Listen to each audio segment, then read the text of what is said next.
photo नहीं खेल निकाल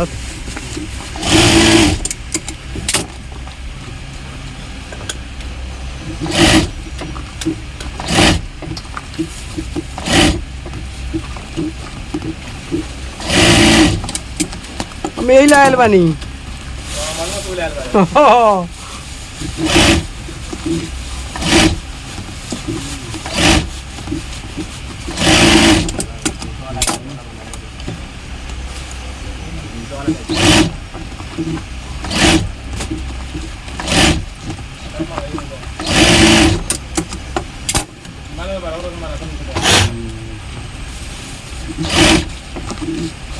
मोटा खाना खाइए ना बाबा देखता है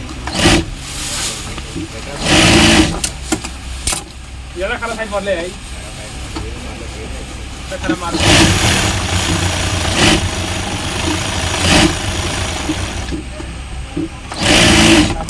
मार